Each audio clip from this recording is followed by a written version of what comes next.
find it like for peaceful for me to release to have my voice spoken because I've been silenced this time. Yeah, let's fuck him up. But Mr. Terima Kasih has got one, and today we're going to Africa to look for it. He has to be living somewhere in Cape Town, right? So yeah, we need to find this window, like with this exact frame division. Bro, you see it? Where is he hiding? I mean, I think that he scammed them. I've got 4 riddles for you. Because he definitely promised them both a villa. And I was like, Ivan, I don't think you're getting a villa, and neither is Larissa. Контентуан партисипации. And she doesn't get it because they're technically still married. Africa, when he don't have money to finish the project here, why not just finish it here? And you can't build on green zone there. Usually I trust guys who talk big like Domogatsky. I want to warn you about the danger that basically everyone in Russia who wants to build a country house is facing right now. Hundreds of clients of a developer who's also a popular blogger are getting ready to go to the police. And everyone has the exact same problem. This social media star promised to build luxurious houses in Russia and abroad for seemingly great prices. But after taking a 7-figure prepayment, he stopped responding. And those people who kicked up a hate campaign against me, they didn't consider one small detail. I'm not some toothless vegetarian, you know? And of course I've got all of them on my list already, and every single one will be dealt with. Hey guys, what's up? Yep, you're right, this is the second part about Mr. Terima Kasih, and you won't believe it. This elite villa is gonna be right here. We already started construction. Stop yelling. Yeah, Mr. Terima Kasih is actually a solid guy, I swear, I was wrong. Because like, would a shitty guy take me in as his partner and build a villa with an ocean view here for me? Tractors and all the equipment is not here for a moment, but don't worry, it will come back. And meanwhile, you can already start sending me your money for this villa, I mean. Yeah, we decided to start this all with fun, but yeah, this is really part 2. Today we're gonna learn a ton of interesting stuff, bring even more attention to this whole story, and we'll see you in the comments to discuss it all. Let's roll. Okay, we're good here and living. This isn't our land. In the last episode, I told you how Sergey Domogatsky started building timber frame houses in Russia, then moved to Bali, then used Larissa Guzeva for PR, though she denies it, of course, then the crew, the victims, and the escape to Cape Town.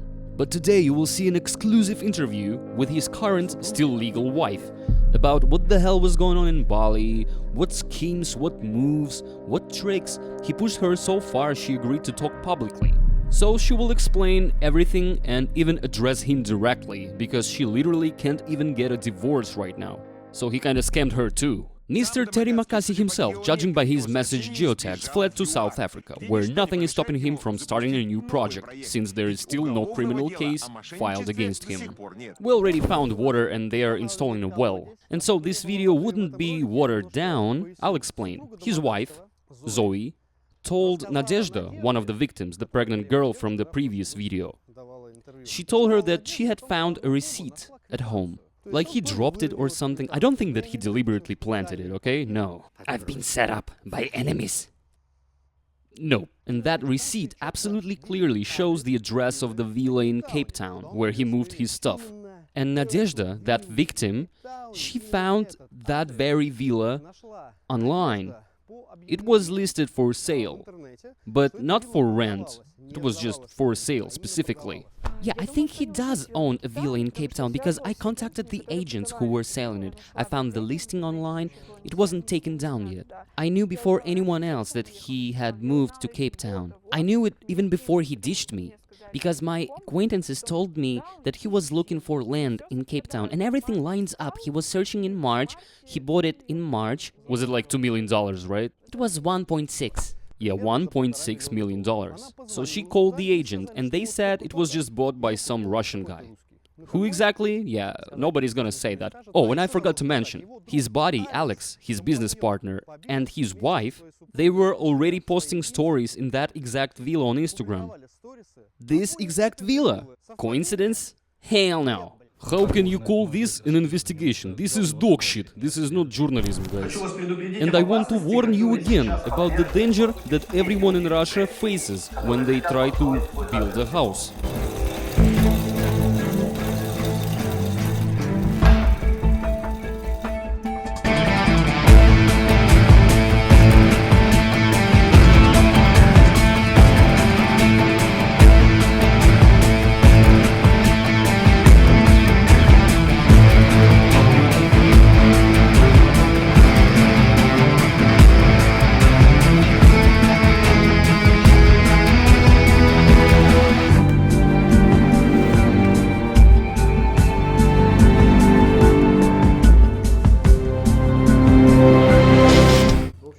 we've got an address where he moved his stuff from Bali to Cape Town, and that address points to this villa. It's exactly the listing that Nadezhda, the pregnant victim, found.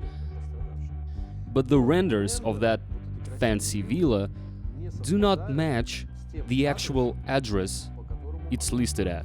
So let's just copy the address, paste it into Google Maps, boom! There it is. There's that villa.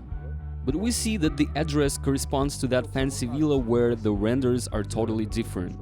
It's a completely different villa, you know? However, this is exactly where the blonde woman took a photo. That's the wife of Domogatsky's business partner, who's over there now. So Alex, his partner, and this is his wife. And she posted a photo right from the exact address where Terima Kasih moved his stuff from Bali. And here I see the best investment of my life. Some billionaire was selling a villa, I see this property, and my jaw drops. When they tell me the price, I hear a number that's half of that, you know? Imagine, it was just some fantasy level stuff. It was literally 13 and 30, you know? Turns out 30. And on top of that, you had to pay $300K for paperwork. Yeah, for legal shit in that country, you had to pay $300K. Nobody told me that at first. And I'm like, fuck that, whatever, I already agreed, I'm buying this masterpiece. It's the best villa I've ever seen in my life, you know? And in order to buy it, I made this phenomenal result in my business. In 3 months, I made $6 million. But there's one weird thing, because he in one interview said that he had bought a villa in Cape Town, not rented it. And that supposedly surprised him a lot. But this dump here that he calls a masterpiece doesn't really fit the scale that Domogatsky is used to. Like, he was way too amazed in that interview and overly excited. And something smells off here. But as you know, I have followers all over the world, and one of them responded saying, "Man, I'll go check it out, I live there." And I said, "Go, but don't blow your cover, be careful." And what do we see, guys? We see that wall number 17 doesn't exist at all anymore. It's torn down and there's a foundation pit. Brand new construction is going.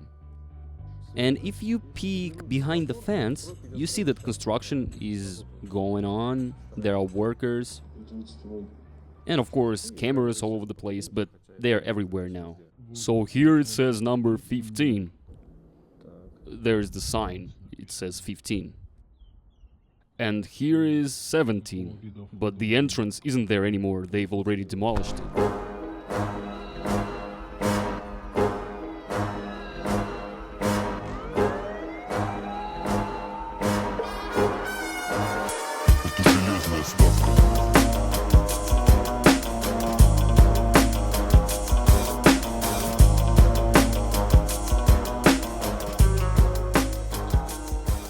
And now we have solid reasons to assume that it's been reconstructed, and that shiny render of the beautiful villa is precisely the reconstruction from that old dump into something new.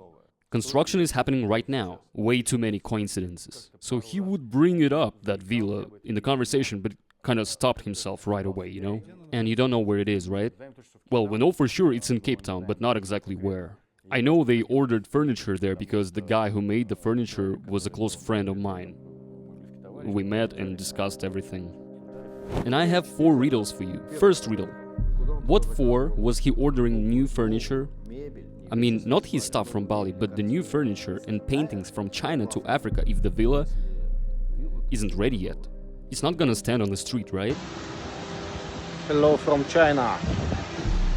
From China I'll go into Cape Town. I need to buy a lot of things for my villa. Furniture, light, everything. Doors also. Because my villa in Cape Town, there is nothing. The second riddle. While construction is going on, he's gotta live somewhere in Cape Town, right? Just sleeping outside on that Chinese furniture under the open sky? No way. The third riddle. That same blonde woman who took a picture on the demolished fence of villa number 17, where construction is now happening, she posted a view from the balcony of another villa. And the fourth riddle. Where does Domogatsky record his videos supposedly from Africa, trying to make it look like they're videos from a new villa in Bali that he's building? He doesn't state it outright, but they are shown alongside villas in Bali. And he stands in the kitchen, there's a black faucet behind him, and he's constantly pouring tea and talking about the awesome renovation in Bali. How do you rent out your Santorini villas that are already built if there's construction next door? The government changed the land zoning rules. And you cannot build on green land, you know? Of course, I had to stop construction until we put all the documentation in order. So where is he filming those videos from? It's obvious there is some villa he most likely bought. So the blondie took a photo from a balcony. To figure out which villa it was, the other one, obviously. We see a brown roof here. It's the same beach that matches the villa under construction. So the blondie's villa is somewhere higher up, apparently. And the second roof, green one, has a little stripe. Do you see that little stripe? So there is the green roof and that little stripe. And here's the brown roof. So from the villa that's already been demolished, we go up and try to find this brown and green roof. Where to look? Unclear. So the construction was demolished here. Oh, there it is, I found it. I remember I found it pretty quickly. Look, across two roads we can see that green roof with the stripe that I showed you, and the brown roof. So the photo the blondie took wasn't from that villa, but from this one. And it all kinda lines up. So the picture she took was from this villa.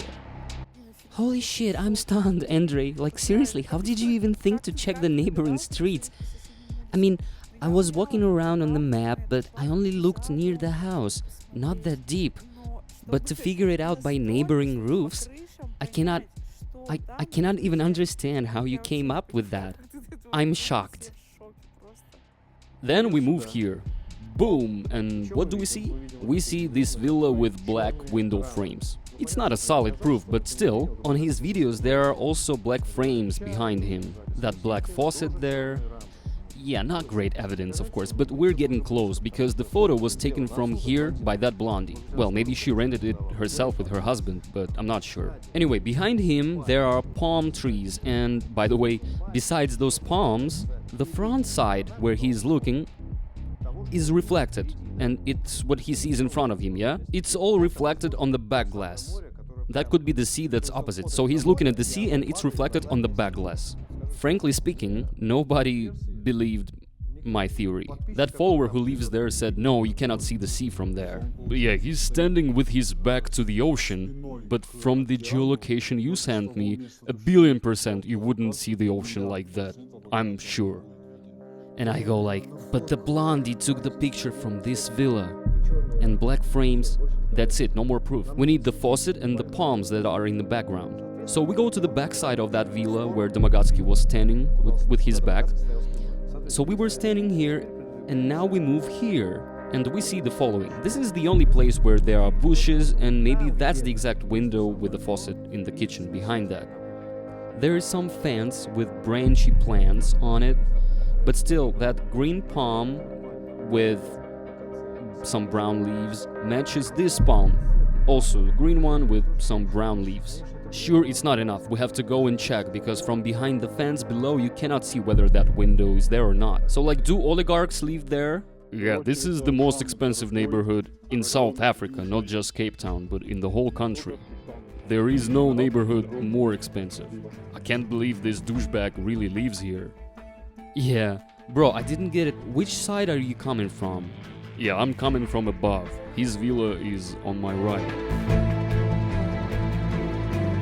These people live well, huh, Andre? Yeah, it's pretty nice. But you can tell some stuff was built in like the 90s and 2000s. Yeah, you should probably look over there, bro. That window you see down on the left could be it? We should spot out the frame on that window.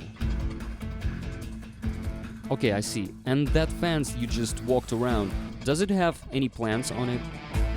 This? No, like on the fence itself. No plants on the fence, bro. Oh, wait, here.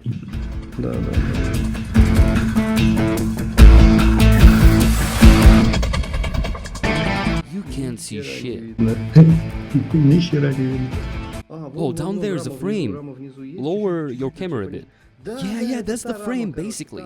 Holy shit.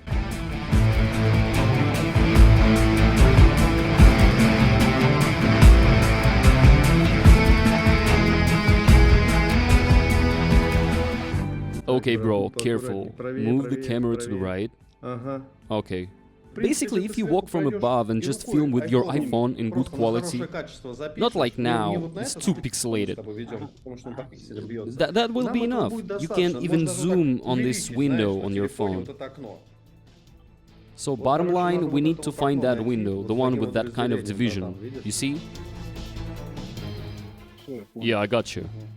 And if behind that window we see the kitchen faucet, perfect. Смеситель.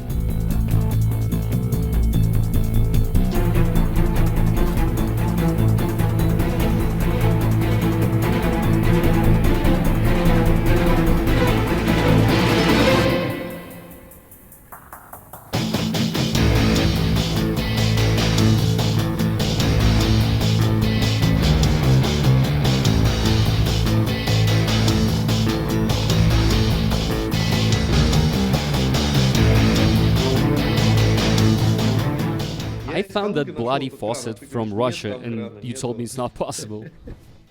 Bro, this is the villa, I'm telling you. There's the ocean view there. Yeah, I'm telling you, that's his. Now we need to go down. Yeah, go down and check if there's a convertible outside or not. Alright, bro, now walk around below calmly. Did you even see what you recorded? Yeah, I did. There's that black frame and down below that stripe. Fuck, look here, Andrew. Yeah, I see. Bloody hell. So, how much was that? I think the shittiest villas here start at $8 million. But I honestly don't get it. So the villa he's living in now, he's renting it, right? Yeah, he's been living there for like 2 years. Yeah. Okay, I'm gonna film it from below now. Oh, Andrew, remember I told you cops drive around here all the time? There they go. And so what? What? People have the right to walk there. You think that was the police? No, it's not the police, it's some special security companies, and they do laps every like 10 minutes. I lived in that kind of neighborhood myself, so I know it.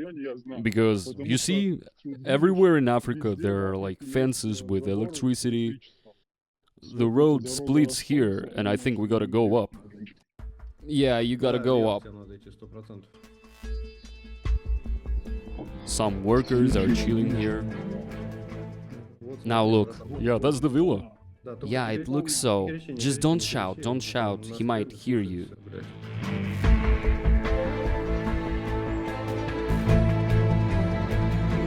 Yeah, that's it.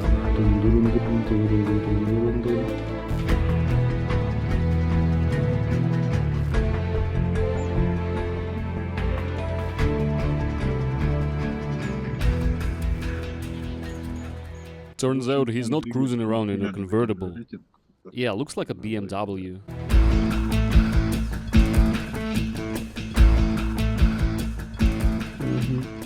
Okay, bro, don't stand there, don't blow your cover. Better go up. Наверх подняться, я думаю. Fuck that mixing cement separately. Better just do it right on the asphalt. Yeah, it's some super technology here.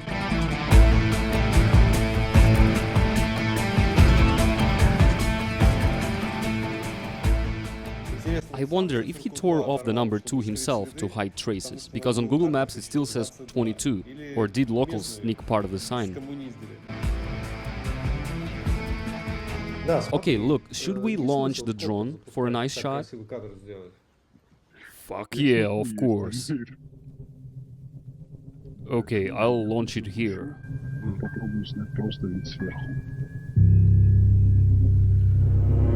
Fuck, is it police? Yeah, police, in balaclavas. Balaclavas? Yep. Holy shit, man, they are dangerous. The eyes of your heart, don't see it with your eyes that you have, but with the eyes of your heart. You can come back, you can return and fix your good name and apologize and do it again. Because our God is a God of a second chance, Sergey. It's not too late. It's not too late. There is nothing there. And if you You can run from me, you can run from investor and everybody, but there is one that you cannot run from God. What you say? What you say? I'm sporting. I'm showing me.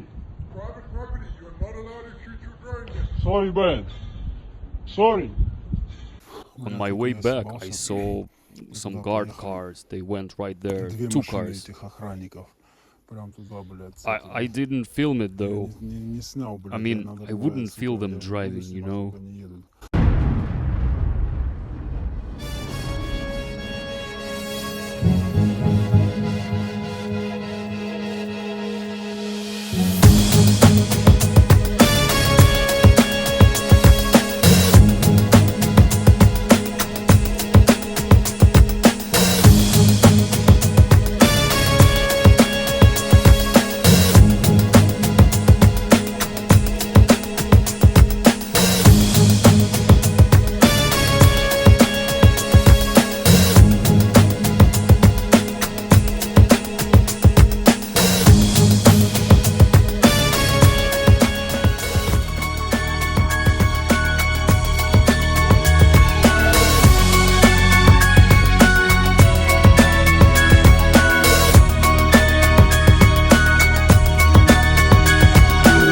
Fuck, I filmed him pulling up to his villa. It was him behind the wheel. I filmed the whole thing. I ran into him on the road by accident.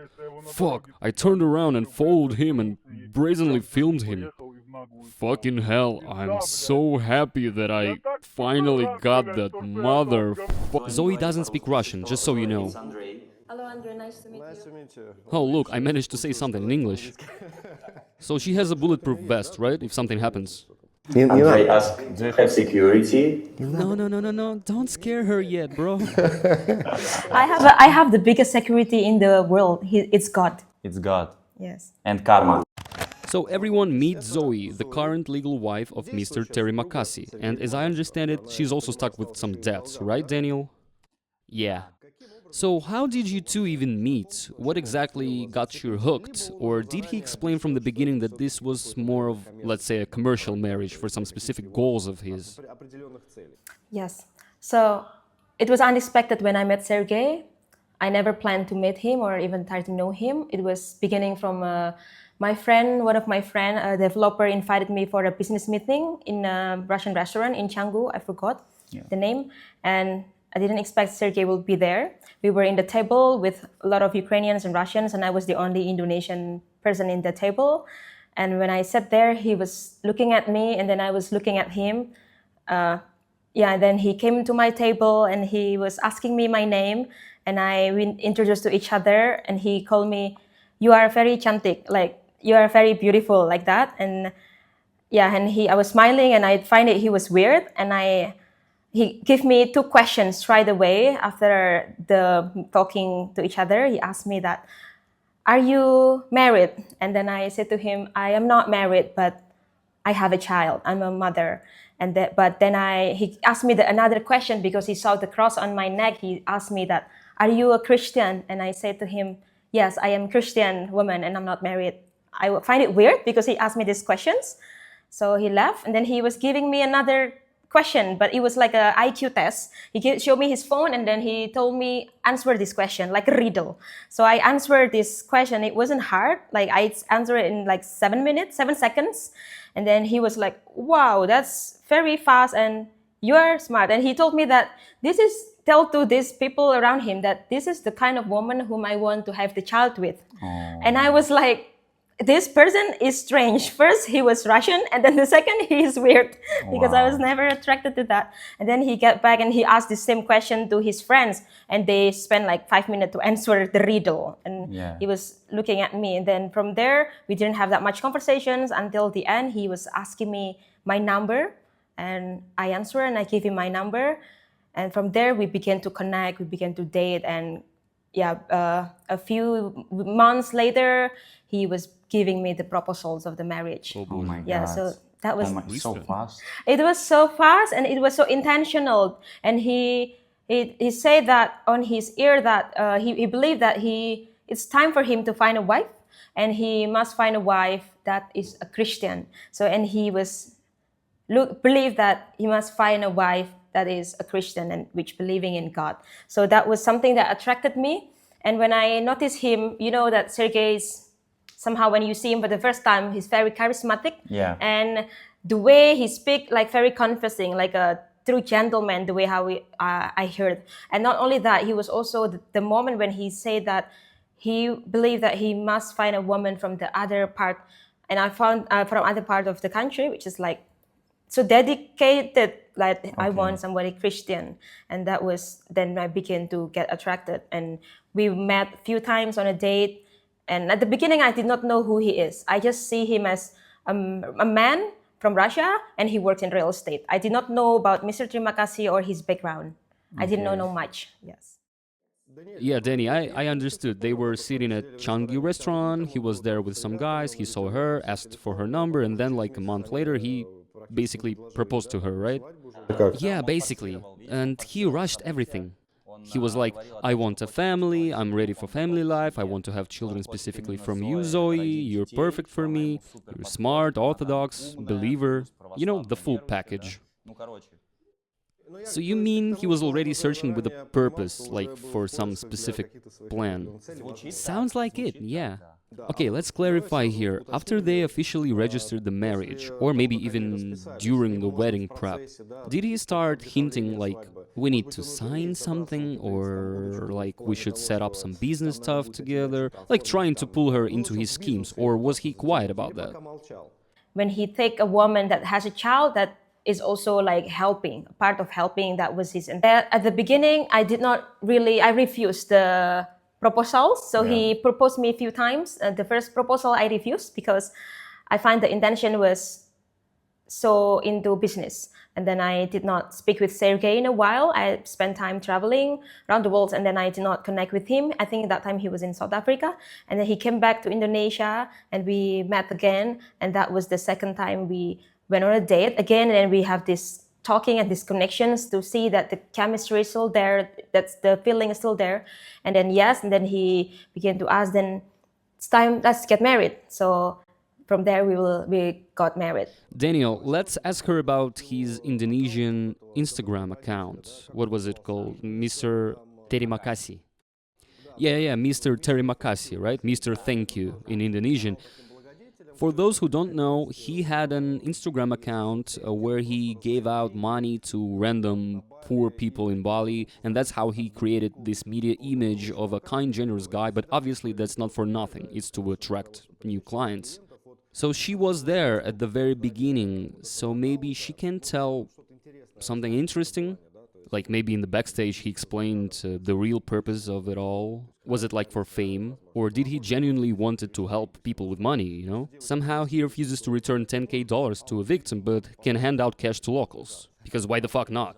I think the project of Mr. Terima Kasih, it was an act of generosity. I believe that his intention at the beginning, he wanted to help Indonesian people. Because, oh, really? Yes, that's when I saw. He was not really famous back then. And he did not see... There was nobody that was doing what he was doing. There was only Mr. Thank You. I don't know if you remember Mr. Thank You, Sergey also. He came to Indonesia. I think they know each other. But what Mr. Thank You was doing was surely only for fame. And then Sergey put it on his mind thinking that there is no somebody in Indonesia that's willing to help to the people. Yeah. And that's when he began to see the project. And at first, I think his intention was pure, genuinely to help people. But it grows as he has a lot of followers, as he has a lot more money and he has this fame. And the intention grows from something that was genuine into something that unintentionally, you know, like expecting from something in return from the people. And that is... I have already said to him about that, like, you know, as he was also, I believe he is a believer, that somebody who knows God. And I said to him that, you know, in the eyes of God, that when we want to give, we should not show off, because when we want to give, we want to do it with a pure heart, not because then somebody will see you as a savior or helper. Yes, not an attention. And even in the Bible say, when your right hand give, let your left hand hide from it, not see it. So it's like genuine intentionally. Because I believe that Huge respect to you for joining this investigation, because your comment is going to bring a lot more public attention to this whole story. I heard that he tried to pull you into his PR scheme the same way he tried with Larisa Guzeva to promote his construction business that never actually worked. As for Aiza, I met her about a year ago. I called Goof and asked him, hey man, who can we collaborate with? Recommend someone. And he was like, well, my ex, Aiza, she's in Bali, go meet her. Okay, so here's how it really started. I reached out to him first. I happen to have lived in Bali for 12 years. And for construction companies there, from small to big, I'm basically a valuable PR pipeline because people trust me about Bali. And since I've lived here for a long time, I'm friends not with tourists or expats, but with Balinese locals for years. And I spent a long time trying to buy land for myself and got screwed a bunch of times. So then I figured out the process, and my friends started asking me for help. I helped them for free, no profit. I didn't want anything from them. So I started helping them with buying property. After like 10 cases like that, I realized I could turn it into a business. Like, why not selling land? I started helping Balinese landowners by bringing them clients and got commissions fee for that. So this is how it started. And then I thought, maybe I should start my own construction company since I already built my 4th house. Why not? Around that time, people were talking, there's some Domogatsky guy, Mr. Terima Kasih, Ferrari, Lamborghini, expensive cars. I had no idea who he was. Totally different world from mine. And my friends who I started with, they were like, let's meet him. He supposedly has some brick factory. Let's just ask him for advice, you know? He's reputable and all that. Okay. So we set up a meeting. He came, and he indeed owned a brick factory. And that was the one thing that impressed me. You know, frankly, I'm not very good at reading people. But I could see that he was bullshitting. I asked him to show me completed projects from start to finish because I built on my own. I was curious about his experience, his path, right? But he was just dodging, shifting, like bragging about impossible projects. At that moment, I still wasn't very experienced in construction. I just genuinely wanted to meet new people from the sphere, networking and stuff. But I did know one thing for sure. You cannot build on green land, in the green zone. It's non-commercial land. And all the projects that he was showing to me, they were all not suitable for building villas for rent. Again, this is non-commercial land. So I said right away, no, this dude is a scammer.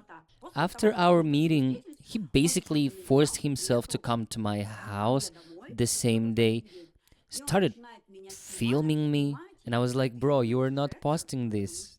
That costs money. I don't advertise companies for free. I've rejected even the bigger companies like Mira or Magnum. That costs money. Then he was like, yeah, I'll send you money for this, don't worry, everything's fine. Of course, he never paid. My manager contacted him. You can't use it for free, only for this price. Honestly speaking, I didn't want it myself. You could see he didn't have the money. I don't know this man, I don't know his problems. But I just could see that he didn't have money, even to pay for the promo. So this is pretty much the story. Same story with the pregnant girl, he still hasn't returned her 10 grand. Yeah, it's insignificant amount of money. Even people who, as he claimed, were building with their own money, wouldn't care about this. Then the drama started, the accusations involving Larisa Guzeva. What was her name? Victoria, that crazy woman who filed police report. After that, Isaac goes online like, I refuse to promote Sergey Domogatsky. No, she didn't refuse. I refused. I swear. Let the Lord, and you know I'm a believer, let him take my both hands If I'm lying, it was me who refused. That stupid, disgusting, fucking mentally ill woman. And cherry on top, I found a video where she kinda brags about cheating, having cheated on Goof. That's cringe, man. Okay, here's the question.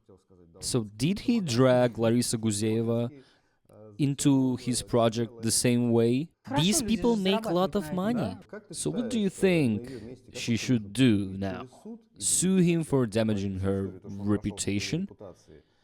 Or just walk away? I personally couldn't stay silent. It's just impossible. But I'll tell you something else. I'm on very good terms with Ivan, her manager. Uh-huh. Yeah, I know him. Yeah, he's quite well known. He runs various giveaway promos, luring new people into the scheme. He's not the last person in this industry in Russia, you know? Yeah, he had his clothing company, he used to buy a lot of ads, everything was great. And I even remember, I once even participated in one of those giveaways where we were promoting those houses that, what were they called? Yeah, half-timbered houses, also known as Fachwerk. Yeah, that's right. My darlings, you know I don't waste time on small things. So I've decided to give to one of my followers a house, or rather a house kit. Hey Sergey, bro. As far as I see it, Ivan knew Sergey for a long time. And I'll be honest here, I even texted him after watching your exposing video. I watched it twice. Yeah, I always rewatch everything. And I asked him, like, Vanya, what the hell? And he was like, we will talk about it. We'll discuss that later. At the moment, we were negotiating about some projects, so I decided to call him and talk about it, you know? But I feel they both were scammed, like he tricked them. Because Sergey definitely promised them villas. And look, I have property here now. Congratulations to me. Come visit. And I had this conversation with him. I told him, Vanya, I don't think you'll get your villa. Neither Larisa. I have the same house, only twice the size. Good luck. Good luck, my darlings. And may this house go to someone worthy. Yeah, regarding Ivan, he told me he will sue me if I don't retract what I said. Though what exactly should I retract? The things that he already admitted publicly himself? Hey, this is the half-timbered house of my friend Sergey Domogatsky. So she brought people into the project, but didn't get her villa finished either. Her reputation was trash too. So if this had happened to you, would you blame me, the guy exposing the scheme, or him, the scammer? No, of course I would blame TerimaKasih himself. That's for sure. I have a law degree, you know, so I look at documents. And if the documents say that I get no villa, I go after him. It's simple as that. Ivan probably tried to protect Larissa's reputation. Maybe he was scared because it was his friend originally. Maybe he got emotionally attached. But I would blame TerimaKasih, for sure. Not you, the investigator, but the scammer. I would go publicly like, sorry guys, I've been scammed just like you. Well, in the end, this is how it is. But why did he continue to defend him? Are they like big friends, really? Well, I think he has this... TerimaKasih has this manipulative psychological thing, you know? When you talk to him, you clearly feel that he is lying. But because I've been in therapy for 3 years, I can notice these things. Usually I fall for people like him, you know, like smooth talkers.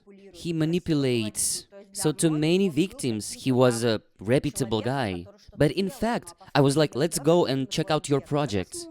I was curious how he managed to start building on Nusa Penida. But he's dodging all the time, he doesn't tell anything. And if you don't know shit about real estate industry, of course you will fall for this. But once he started promising return investment like 29%, even I, who sucks at math, didn't believe it. It's just dog shit. If that were real, we'd all be millionaires here. So yeah, I just feel bad for the people who got scammed.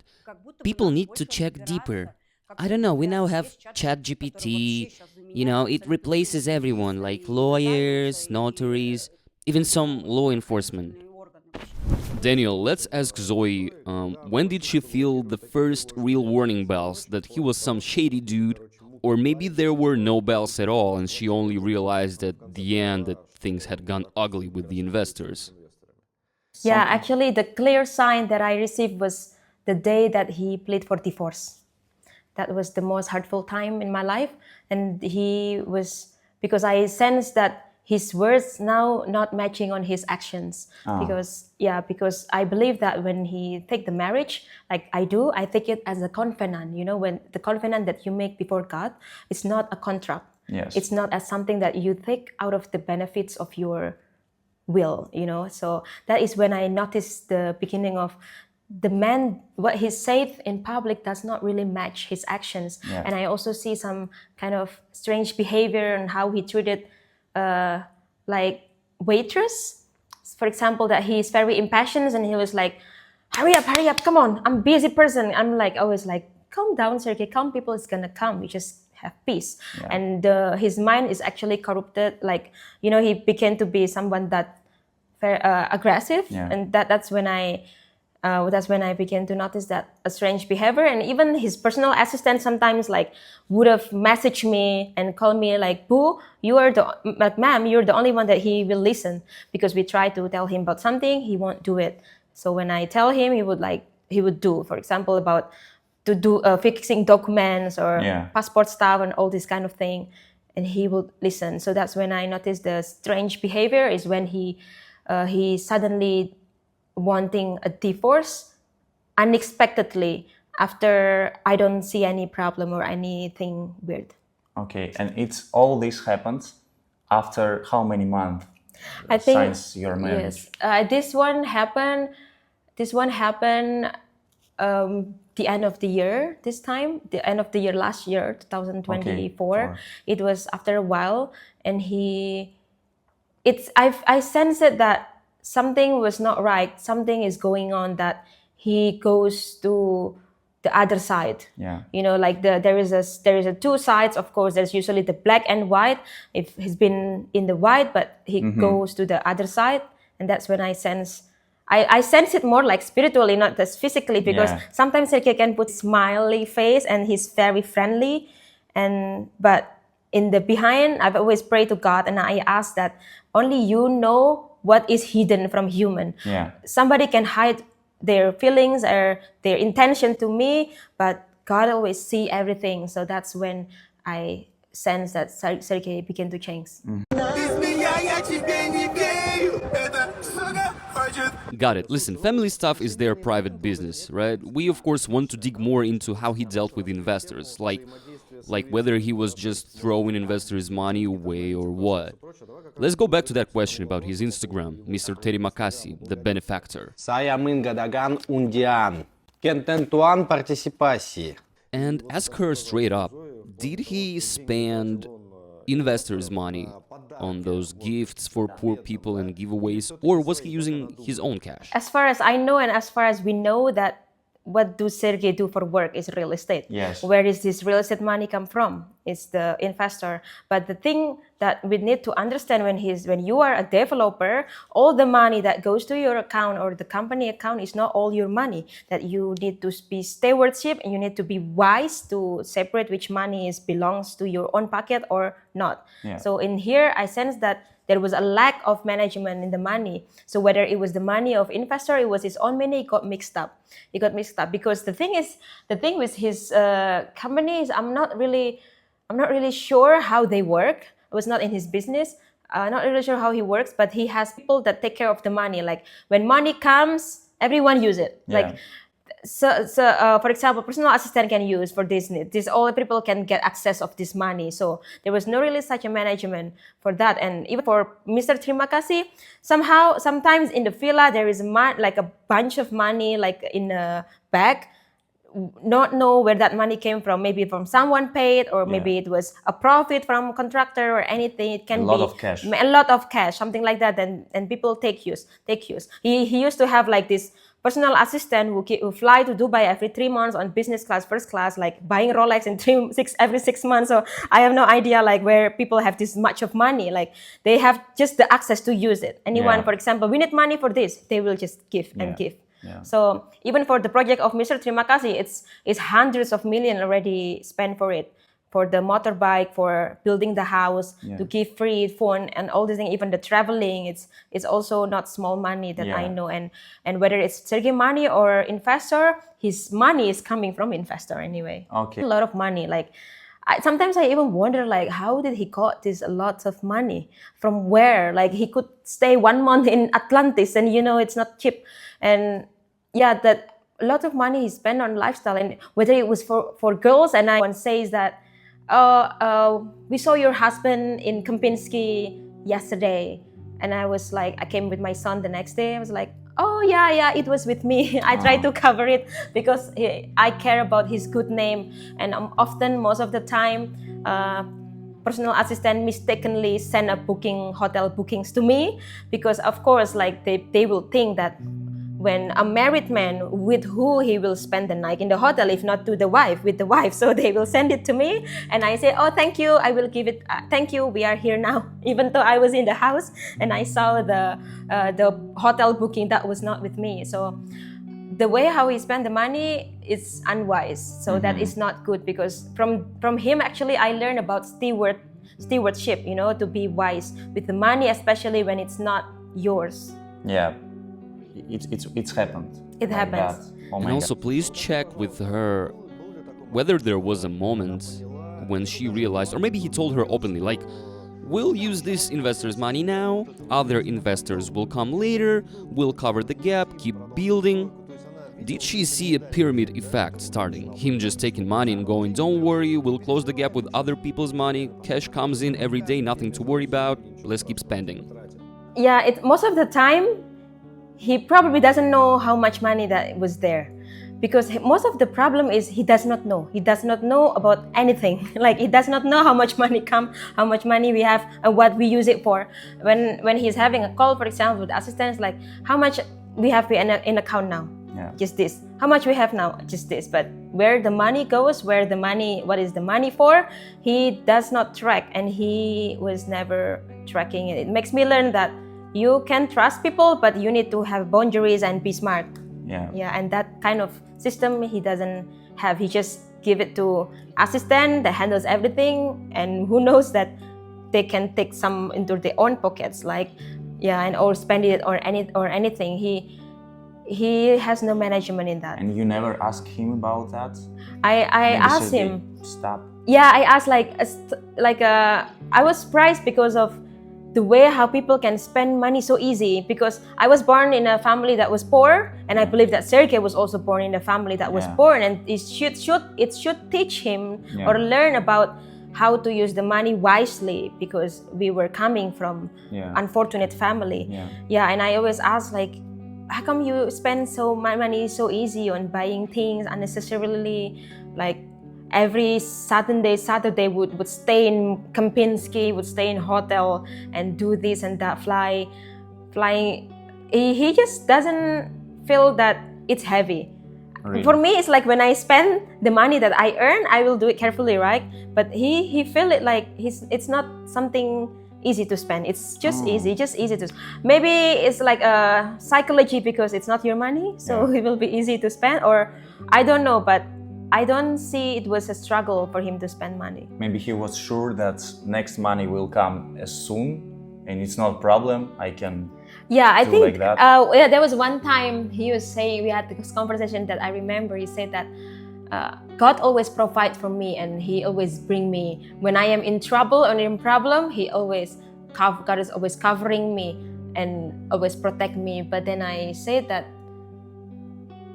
which God that will do that to you when He knows that the money is not clean and you spend it in an dirty way? Which God that will supporting that such behavior? And I believe that is not. I don't think it's true. But Sergey always have this confidence that because he believes he has a good name, he believes that people trust him, and there's investor that always come to him. You know, the thing is that God always helps me with everything, and I want to thank God for what He gives me. There was no water, they filled the pool with the trucked-in water. It's crazy. Yeah, that's impossible. Look, the new government and all those schemes that used to work before. I mean, again, I've lived here for 12 years. I've seen governments change and laws change right before my eyes. The main thing I realized for myself and for my company, the motto for Luna Group, for my company, is we do not enter corrupt relationships with anyone. Even if we take 6,000 square meters of land, we'll build several good villas, but strictly legally. Even if we had like 100 or 200 square meters not declared without a certificate, we would say, no, thank you, we don't want it, because later they will come and mess with that land. Yeah, I understand, it's a temporary story, yeah. Now they'll approve it, but later some stage will come and they'll... They will bulldoze you and you'll have no rights here. Well, I mean, you do have rights, but if you broke the law, you have none. That was a big setup. Even looking at what's happening near my house on Benguin, where locals had villas bulldozed that had stood there for like 30 years. If the authorities didn't respect locals, how will they respect foreigners? Daniel, you know what I thought? You mentioned that cash bags were brought to his home, like cash in bags. Well, an investor wouldn't bring big cash in person. Mostly everything was transferred in crypto. So probably he was taking cash out from exchangers. Maybe ask her about exchangers, how often he ran to them, which exchangers, maybe she can comment on that. When I asked him a few times about making bank account, he always say, I'm busy, there's no time. So there was never a time, and I said there is always time, but he just doesn't want to make bank account. So assistant, there's a lot of assistant, maybe almost 20 assistant. Always the Indonesian assistant have their bank account, right? Yeah. So usually I think from the company send to this assistant, and the assistant take money cash. So Sergey always take everything with cash, like back with cash. He doesn't have a bank account, QRIS or anything, just cash. Hey guys, there are 3 crypto wallets to which Domogatsky received money for the villas. Their structure looks more or less the same, so look. At the center there is a deposit address on Indodex, that is Domogatsky's address on the Indonesian exchange, Indodex. On the left we see all the addresses from which funds were transferred to that address. And you can also see amounts, dates, times, etc.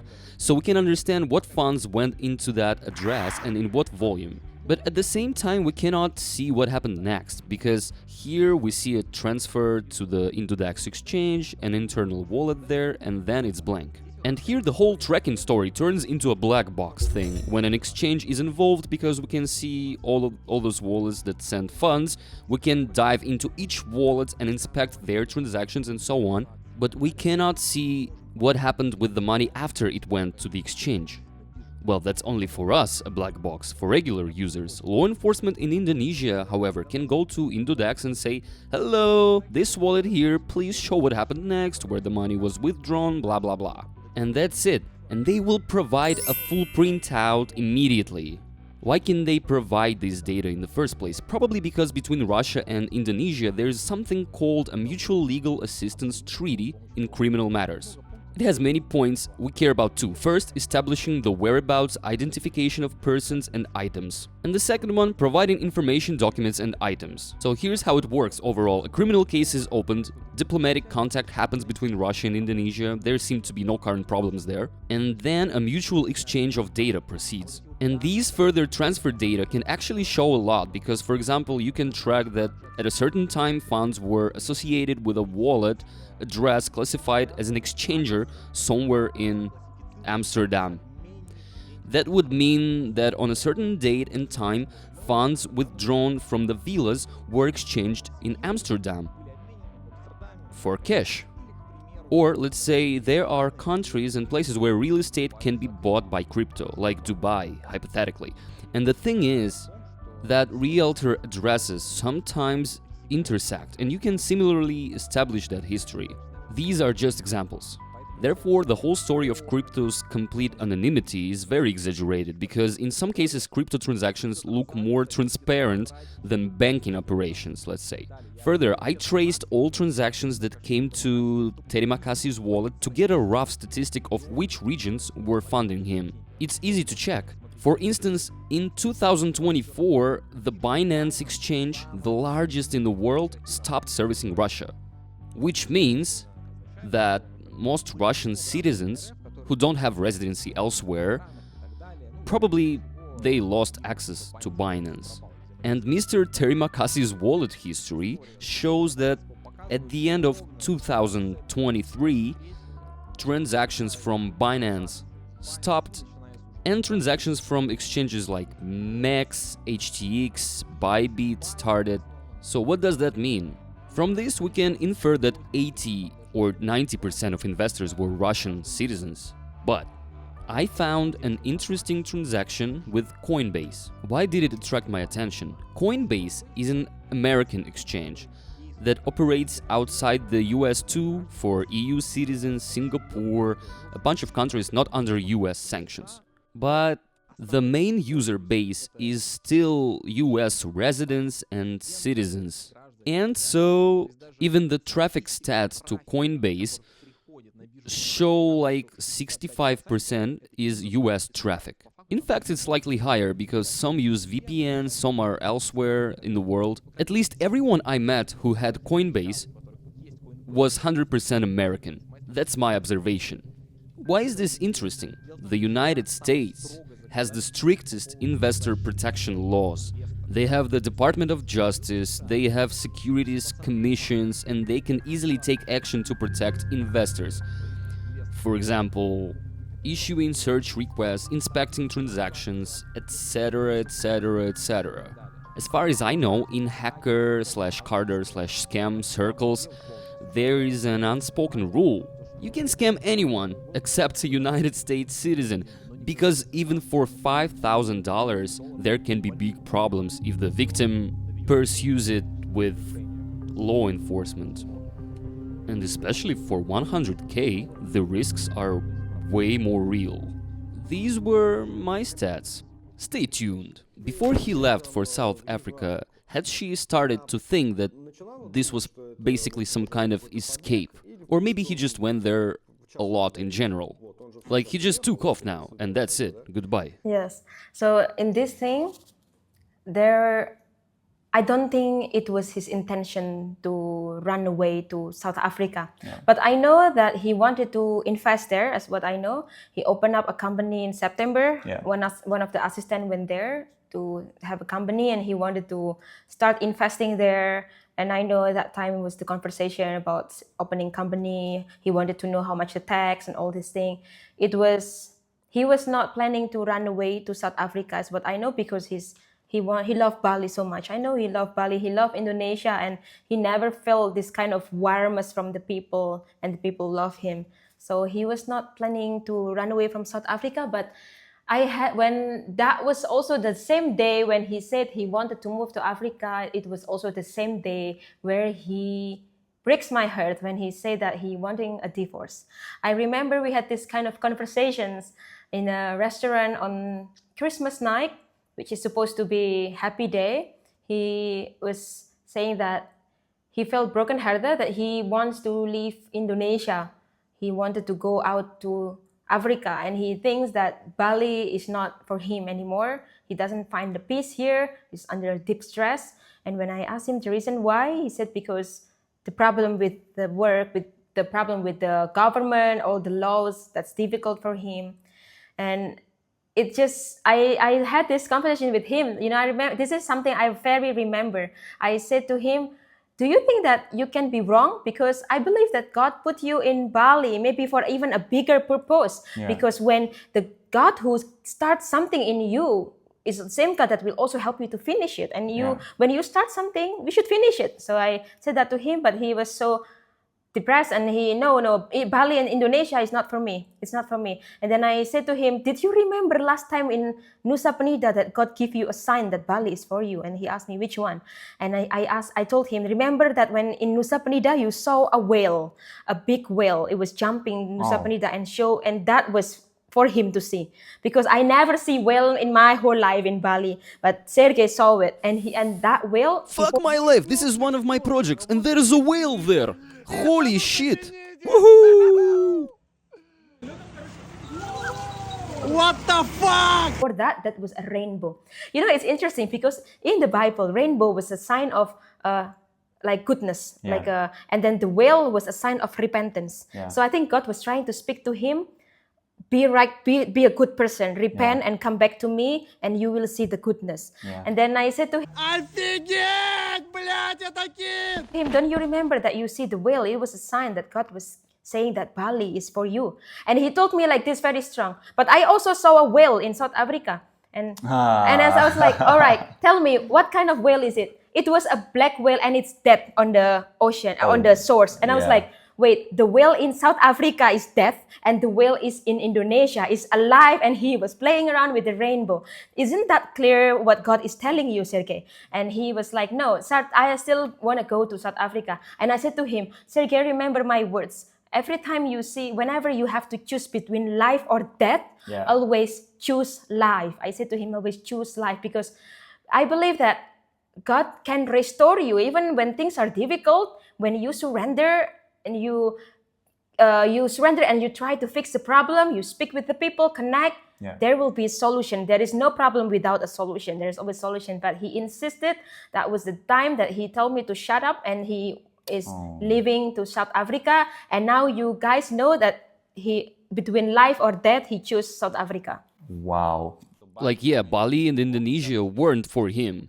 When those problems with the government and the investors started happening, he said, that's it, I'm under stress here, I need a calmer place. Did she ever come across that story where he invited investors and asked them to record a video in the showroom saying they supposedly bought that showroom and practically lived there? Because I personally saw at least 2 of those videos.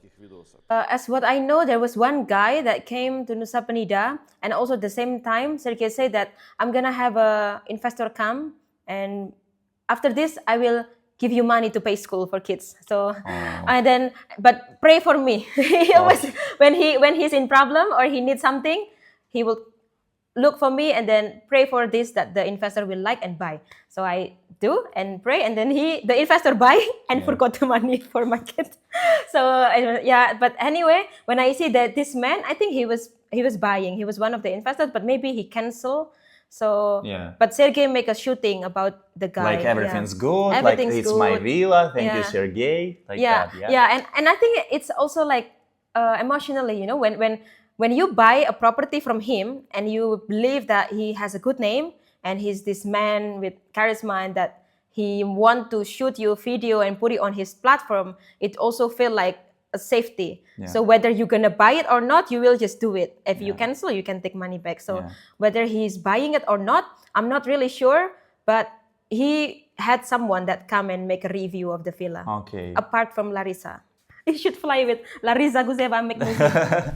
I want to know whether she thinks he was actually building a pyramid scheme or that he was just irresponsible and really bad at management. I think when it comes to he don't want to complete it, he wanted to complete it because there was one time he was featured in a magazines, Architecture something, it was Reflection Deep Sky. He was very happy and proud, and he dedicated himself, I must finish this because this is the first one in the world, like blah, blah, blah. So he has the power to bring him, to prove it that what you said about me was wrong. So he was working day and night. But because he's too much on focusing on one thing, his lack of wisdom in the other thing, especially the money management itself. And it got mixed up with the way how he spent the money, like lavishly, like very easy. So he's not having an eye on the money management itself. So I believe he wanted to finish it, but he is like, damn it, I'm just gonna leave.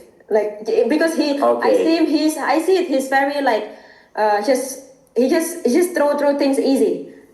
Not only things, you know, he throw his wife easy.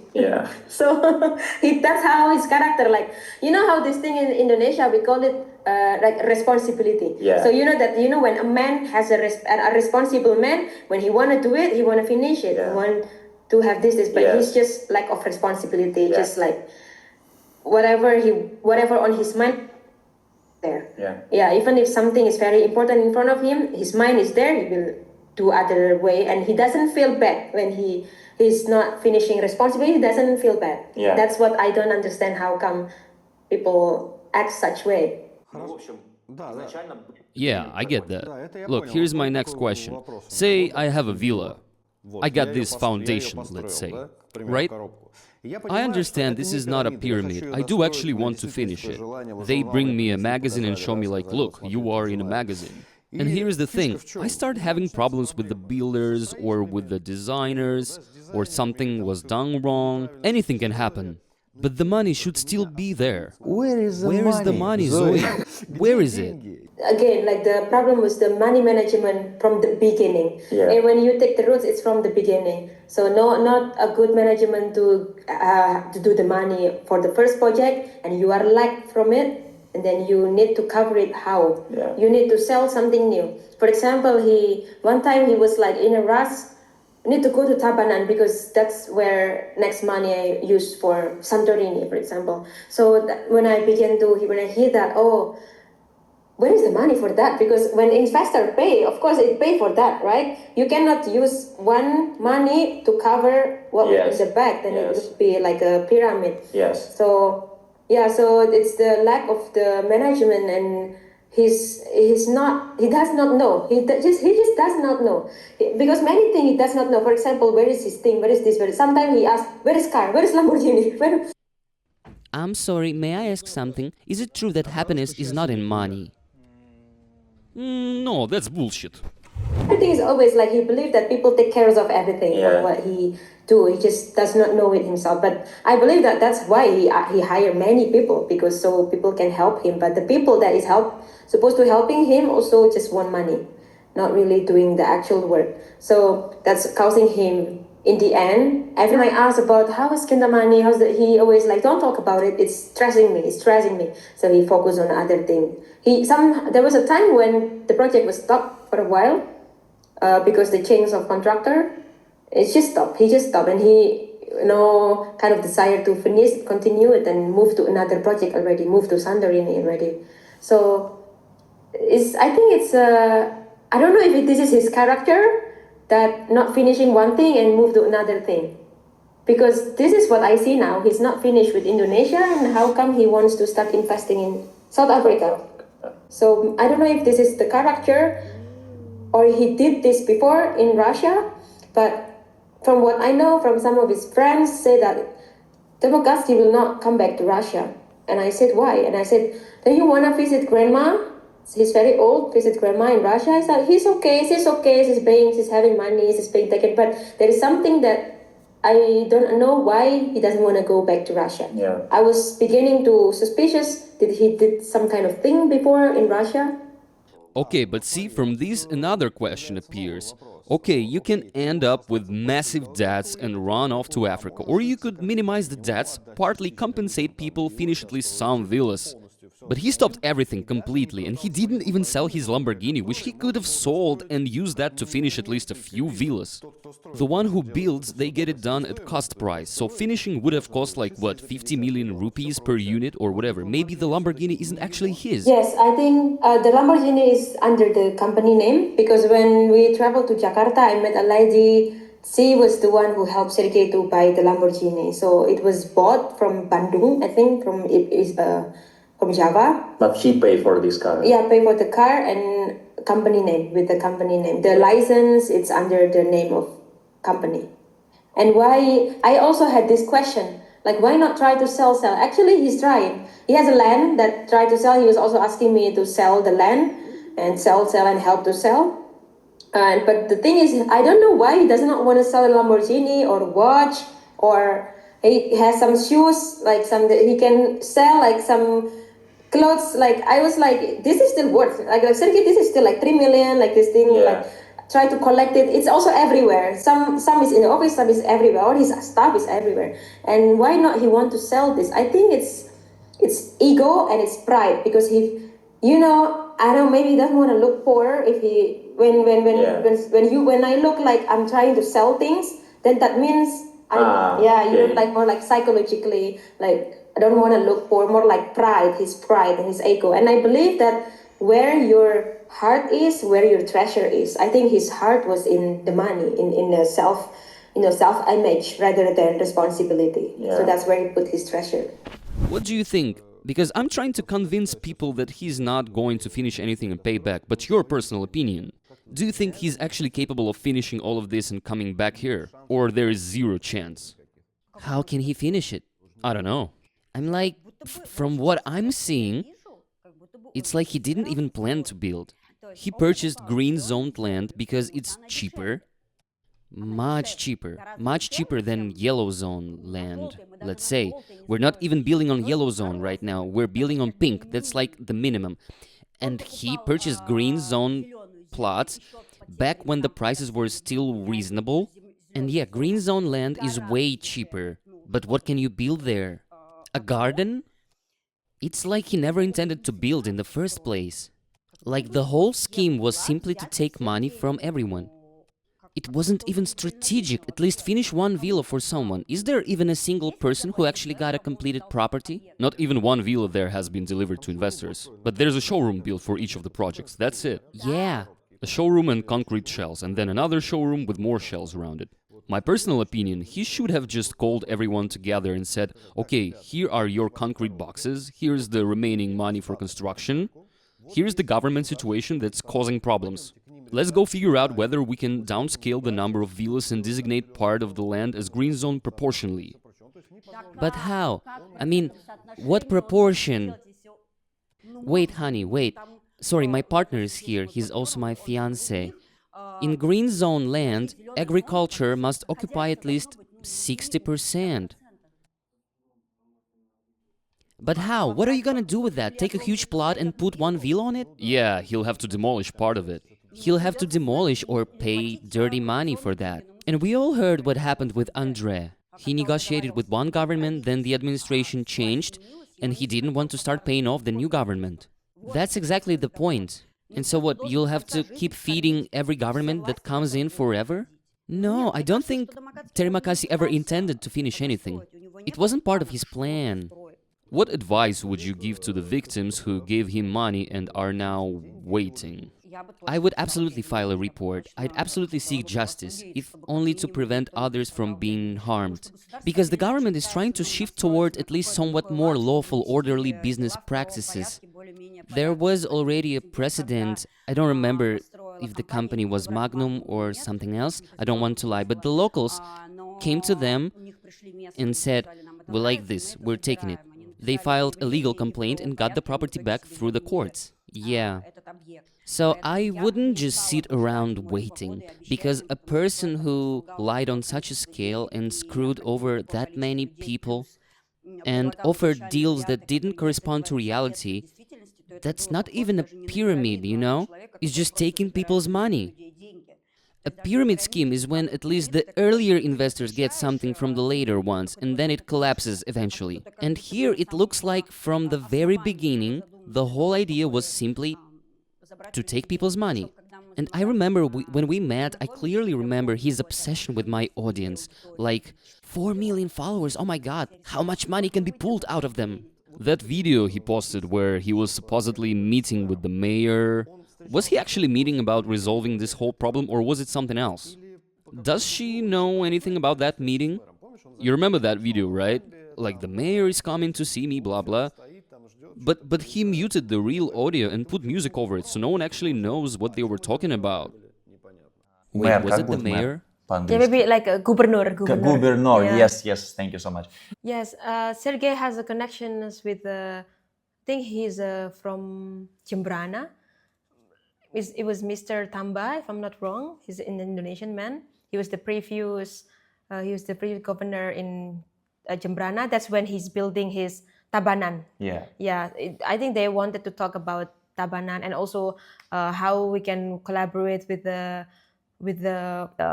we have friends that connects him to those people, and he but not much, and mostly didn't has any result. It's only like a talk nonsense. Really? I think when he talk about he knows this, he know that. I don't know. Sometimes his Sergey is a unique personality. He will tell me that I'm gonna go to Jakarta next week. Why? I'm gonna meet the president. It's like even my son, 6 years old. He's a dreamer. Yeah. I see like I have two sons. Yeah. I have 2 child, and both of them are dreaming. But Yeah. I said to Sergey, "Oh, okay, you will meet president." So I don't know if this is imaginations or this is real. Plan. Yes, it's being abandoned in Indonesia because the deputy of Bangli, Bupati Nyoman, was asking question about Kintamani project stop. Yeah. Why Kintamani project stop? There is some documents not finished and blah blah blah blah, and no one from company or Sergey reached them out because when you have problem, you have to fix it, right?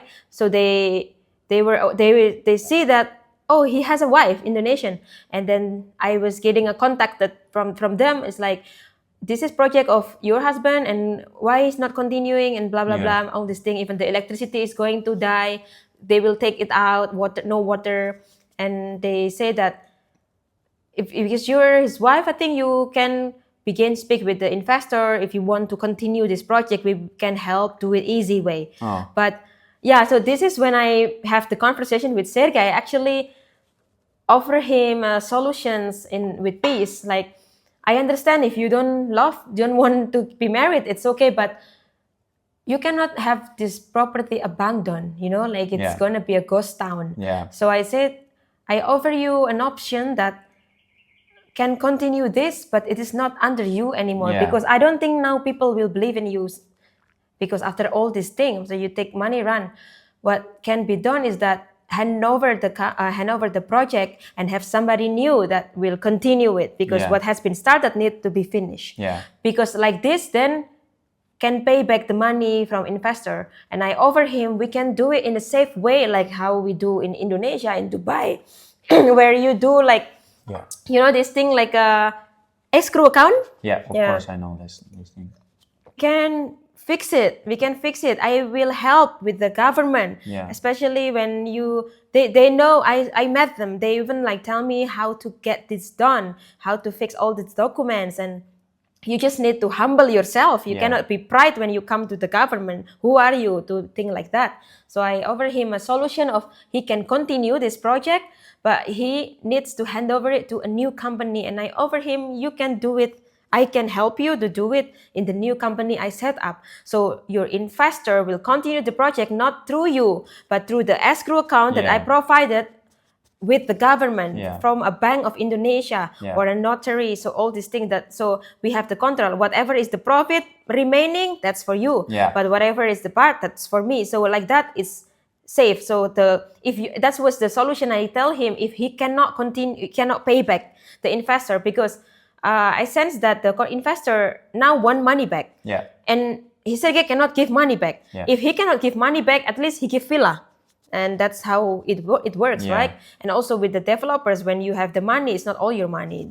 You need to manage it. I think in this solution, I said, Sergey, in this solution, then I can really be functioning. If not as your wife, then we'll partner in business. So I offer him that, because I believe that when a woman is a helper, and you have a wife, your wife is helping you. Your wife can see what you cannot see. So that is why men and women are made to each other.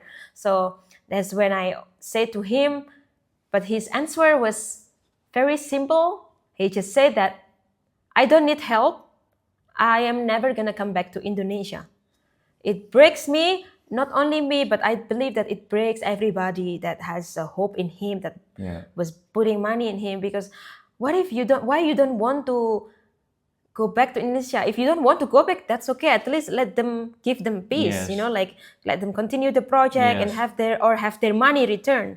But until today, everything is like hang on, like hold on. There is no response. Let's ask about Cape Town.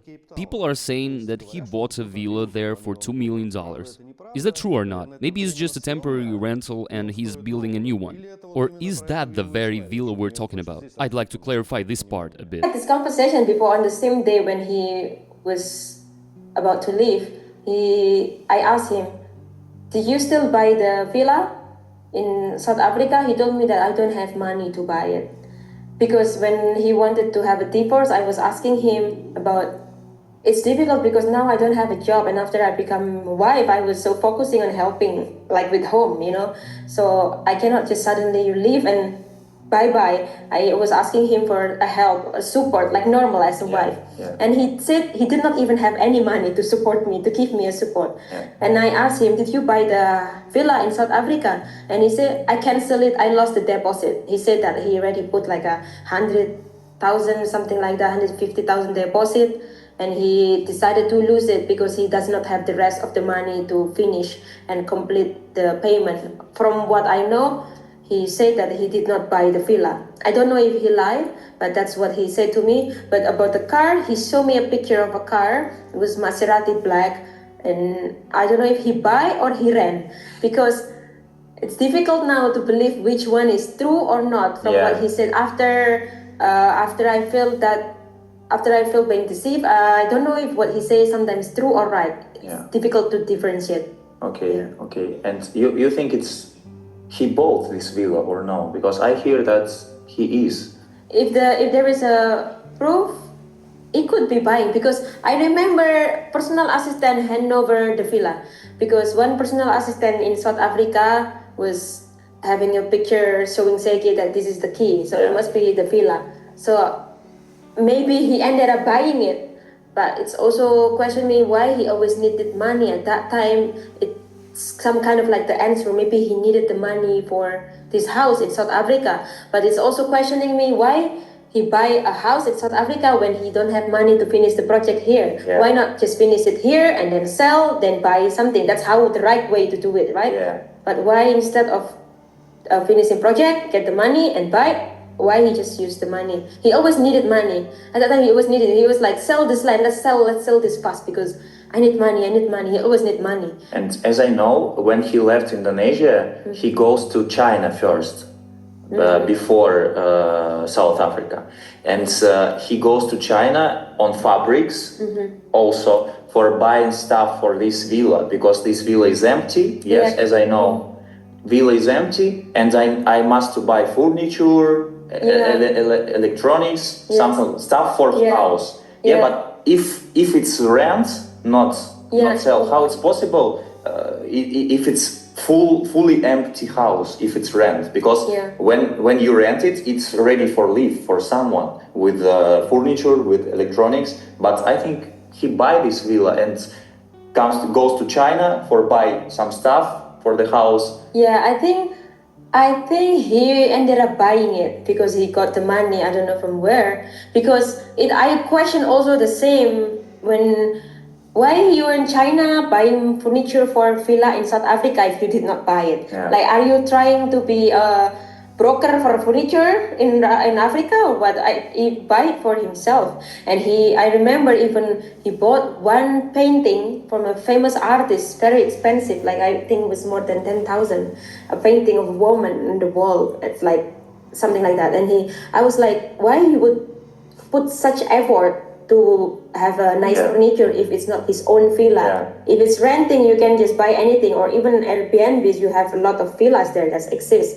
So I began to have this question. I think he was buying the villa. He just want to tell me that he did not buy because so he thinks. So I think that I pity him that, oh, my husband does not have money, I should not ask him for money, or something like that. So, and I was taking it as a serious. I really trust that he did not have money. I was working hard. Like I'm also a real estate agent, so I work and I support my son and I support my at the house too. Like there was employees that could not be paid, so I pay. For example, like for dogs, and I cover it with my own. And I believe that, and it was so beautiful actually. Like the time when Sergey left, I thought it was the time that I was broken. I was really broken. Like. I suddenly divorced, there's no support, there's no money, and I felt like that time I was sick too. I could not even tell to my parents of what's going on because I don't want them to break their heart, thinking that how come Sergey did this to my daughter and blah blah blah. And I was hiding from people and I tried to do it myself, but I thank God through that moment. God provides so much for me. And the same day, the same moment when Sergey disappeared and abandoned me, it was the time that I felt really like so connected back with God and I found myself again. And that's when I began to like go out, see my friends. And before that, I was so heartbreaking and with his disappearance to South Africa. And I'm just thinking like, if he take everything that he can take, there is one thing that he left. Yeah. It was me, and then my son. And but at that time, I was so sad and thinking that because he said to his friend, like he was saying one friend, he said that, oh yeah, 6 months ago, 6 months ago, I've decided that I wanted to go to South Africa and I will take my family and I will sell all the projects here for the good and begin the investment there. And I think he switched his mind and he decided to go by himself. Yeah. And I thanks God, actually, it was a protection. I cannot imagine if I was there, people looking for him. And I honestly, I have the bad feeling that it's better I am hungry and I eat simple food rather than I eat in a fancy restaurant, but the money is cheaping. Yeah. Okay. Yeah. Thank you, Zoe. One of the reasons he might be hiding whether he has money, like Zoe says, is that legally they are still married. And he says it to her so she supposedly feels sorry for him and doesn't ask him for anything, for any help, like, I have nothing, I need to get back on my feet. But obviously a person wouldn't start a new life, register a company, buy villas and cars, etc., etc., if he truly had no money. So that's weird. Well, it could be that he's opening a new company so that later he can post, we have a new development, guys, come invest. Listen, what are her current expectations from him?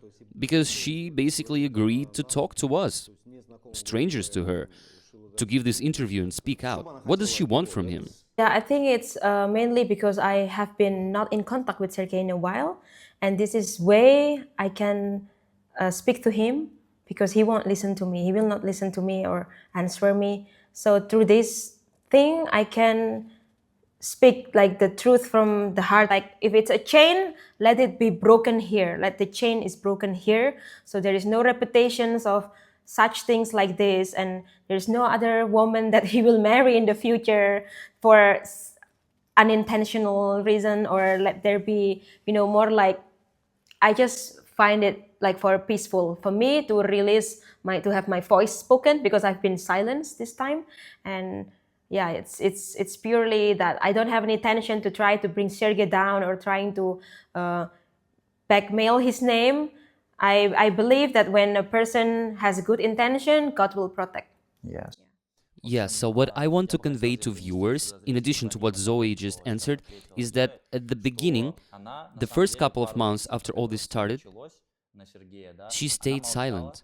And she tried to maintain communication with him, she tried to talk, explain her position, but he just kept dodging, keeping quiet, not responding, and when he did respond, it was cold and formal.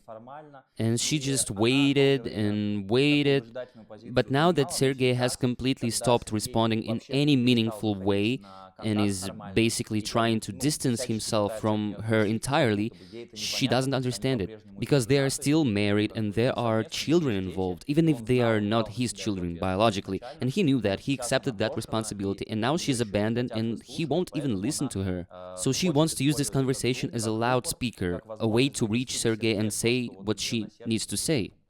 But yeah, because he wanted to have a divorce. Yeah. And at the beginning, I did not want the divorce. I said to Sergey that, Sergey, when I marry you, I think this marriage is a covenant. This marriage is first in my life. And I believe that what God has joined together, I will not break it, because it was a promise that I make not for you, but to God. But he said that we have to divorce, divorce. And I said to him, then if you want to have the divorce, then you have to take care of everything. Then you will do it. You have to be in Indonesia and have all the divorce with the lawyer. Mm-hmm. Yeah, because I don't want to touch the divorce part. And he said he will do it, but not until today. We are still married. Yeah. Yeah. What can we say to the people who are waiting for their money? Should they go to the authorities, or is there still a chance that he'll suddenly say, yeah, I sold everything, here's the money, please take it? Answer it also in the perspective of realtors. If you have an agreement that has a statement of completions of the villa, but it does not meet after a few grace periods, then it's becoming a legal issue. Not return the money.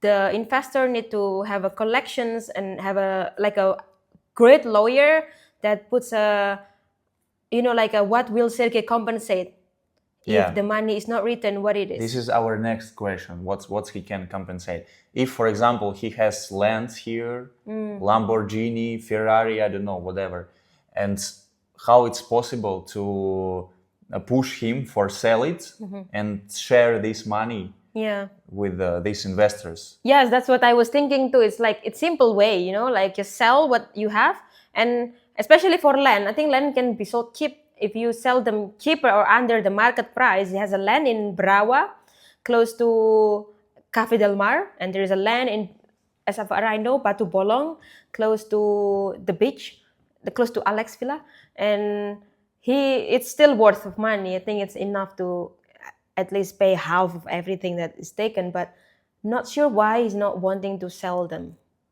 Or I'm thinking, I was afraid that it's just my suspicion, if maybe he put this land on maybe he borrow money from someone to buy villa in South Africa or something, then he put this under, you know, like a guarantee or something. That's on Maybe. what I'm thinking, because why he not want to sell when he's in need so much? And next question, if he will sell it, all these lands, cars, what's the guarantee that he don't grab this money and again run away? I think you need to have a investor is smart people. The lawyers can also give an idea. Yeah. If Sergey has to sell it, it will not be Sergey that sell it. It Yeah. will be from another person. Yeah. Someone like Sergey need to give a power of attorney. For example, if he has brother to brother, sister, wife, or anyone, power of attorney, hand over the land or the thing, and then sell, and make an agreement. The money is with the notary. So the one who will pay back the investor is the notary, not Sergey, not the person, but everything is under a procedure. Okay. I also advise people to file reports in Russia because the money was transferred from Russia. And if both countries put him on a wanted list, then that's already a very difficult situation, no matter where you are, especially in Cape Town. Yeah, but you see, he's bragging that he's had Argentinian citizenship for 6 years, allegedly. That doesn't protect him. But they can extradite you. No, Danny, look, they do extradite. Argentina extradites people to Russia, the US extradites people to Russia. No citizenship prevents an Interpol notice. Interpol is based in Lyon, France. If you get into a red notice, no passport, even an American passport, saves you. Interpol is an international organization. He's just trying to scare people into not filing complaints, telling them nothing will happen. But no. If there are cases against him in Russia and Indonesia, that should automatically go to Interpol, right? For sure, he somehow thinks his Argentinian passport will save him, and I'm explaining that even if he had an American passport, Interpol is international. Yeah, it's an international organization, right? I'm sure that from the very beginning his scheme was designed to take money and not give anything to anyone. He just got carried away too far. I think there's some kind of psychiatric thing going on here. You know, the way he manipulates people, only psychopaths do that. He promises people some insane returns that they'll supposedly earn on their properties. In the end, not a single property is completed, and yet people still believe him.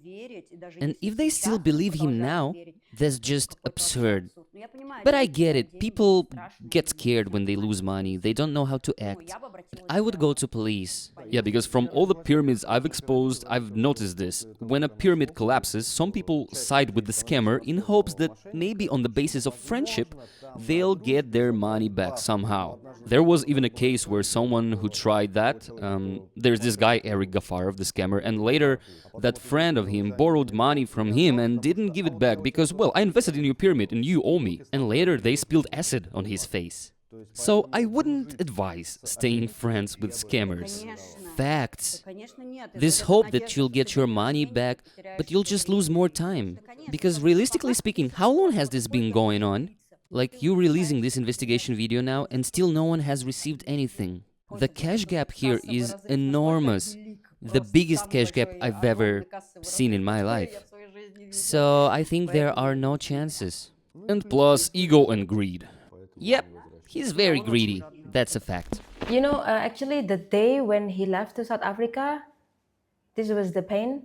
He said all of these difficulties and all of this problem happened because of the marriage, since he got married. Yeah. So I was so broken that, and then I was so angry and like I rebuked it. Sergey, this is not you. This is the devil that is inside you. He still wants you to be the irresponsible kind of Sergey. Yeah. He wants you to repeat what happened in your family. He wants you to become the person that abandoned your mother, like what your father did. He wanted you to be this, whatever that was bad in your family. He does not want you to change and step into a new person. He just won't listen to that. But if I have something that I tell to Sergey now, I would say that, Sergey, I have forgiven you. I have forgiven you for everything that you said in the past hurt. And I blesses you, and I hope all the best for you. And I just want to say that there is no other way, Sergey. There is no other way around than to return, than to come back to the truth, come back to the light. You cannot live that false dream. There is nothing there. You've already seen the dead will. It's dead. Choose life over death. It's time that you choose life. And I believe that the same God who gave you the idea about reflections, you did not understand the spiritual echo. The meaning of reflections is a place to reflect. Like when somebody did a sin, they came to your place and they reflect and they have the peace again. You don't understand that your place, when God tell you about reflection, it was not your idea. The God who gave you the idea about reflections, He will be the same God that will help you to finish whatever that has been started in you. But you must return and you must repent, give yourself back to God. Money is not the end of everything, and it's not about good names, because I believe a good name is more important than silver and gold. And I want to tell you that reputation is more valuable than a box of money. When you have a good name and people trust you again, we can start again from the beginning. It is not too late. As long as you leave, you can repent and come back, and we can do it again and start. If the marriage doesn't work for you, don't let the people left in hopelessness. Don't let the investor left in the hopelessness.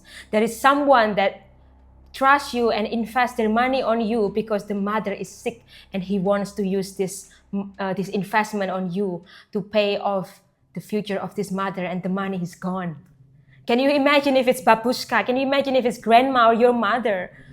I want you to see it with the eyes, with the eyes of your heart. Don't see it with your eyes that you have, but with the eyes of your heart.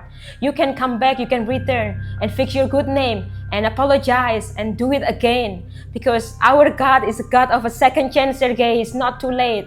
It's not too late. There is nothing there. And if you can run from me, you can run from Daniel, you can run from investor and everybody, but there is one that you cannot run. You cannot run from God. Wherever you go, wherever you run, He sees you and He sees everything that you do. And there is no judgment. You can come back as who you are, but you cannot live as the way you are right now. That's all I have to say. And I believe that Sergey has this in his heart. I believe that the Sergey that I know is the Sergey that has a good heart, not the Sergey that is corrupted, not Sergey that ran away from responsibility. I believe that Sergey has a good heart.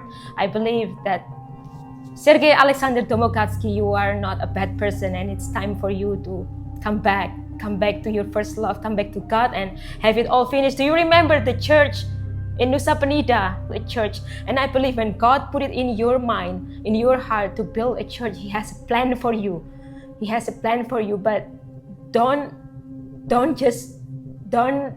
switch your future for something that is vanity, something that is temporary. You never know, you could get sick anytime and you die. At least even if you die, you leave a legacy. Did you remember the children that name you have given? You told me that once you have a child, you will name them Adam and Eva. Did you remember when you said that? And Eva means life. Life. Even God already whispered it to you to choose life over death. To be the child, to be that child again, Sergey. You still have time. You still have time. And I know you have a good heart. That you have a good heart. You say that you wanted to have a Christian wife, and this is what a woman of faith, a Christian wife, will tell you, and this is what I will tell you. There is no destination, there is nothing in running away. Hiding is not good. Hiding is not comfortable. But when you become yourself and you live in the truth, Sergey, the truth will set you free. That's all I have to say to him. Daniel, please tell Zoe that in this hour and a half she has done something extremely important. She probably saved hundreds of people from losing their money. She can be considered a real hero, and she doesn't need to regret the marriage. Maybe that was her mission from above, to protect people. That's how it happens sometimes. Because if he was not real and true, then he must be really a good actor. Actually, I have something to tell you. You can tell me if he was a good actor or he was actually genuine husband.